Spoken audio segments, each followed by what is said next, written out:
see Cal.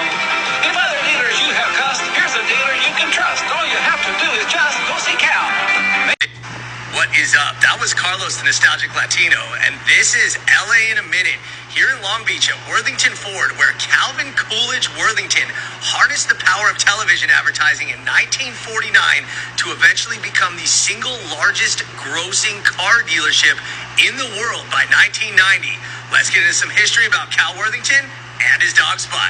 Known for bombarding the airwaves with sometimes 100 commercials in a single day, Cal Worthington's catchy jingles and variations of his dog Spot made Cal Worthington a pop culture favorite all along the West Coast, selling more than 1 million cars and running an empire of 29 dealerships from Anchorage to San Diego. Worthington grew up in grinding poverty in the now defunct town of Bly, Oklahoma. He was one of 9 children, and he dropped out of school at the age of 13 to start working on a road crew for 15 cents an hour to earn and save his first money.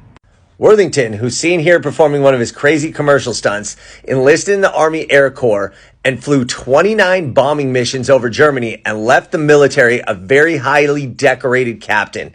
He dreamed of becoming a commercial pilot, but the lack of a college degree disqualified him. Instead, he used the $500 he had saved from selling his first car and bought a gas station in Corpus Christi. The station didn't prosper, but he sold used cars on the side and the light bulb went off.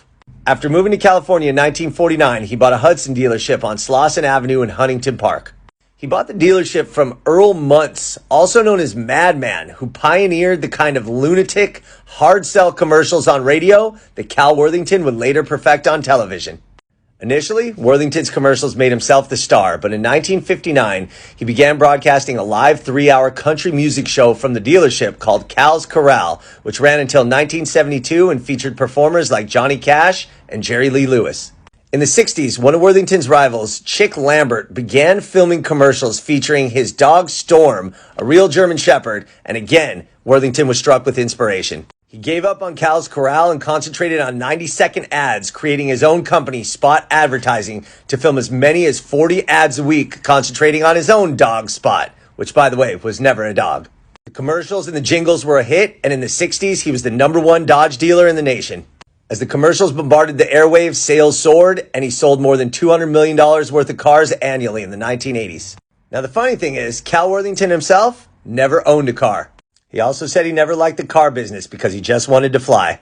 Regardless, if you wanted a car on the West Coast, you knew what to do. Go see Cal. Go see Cal.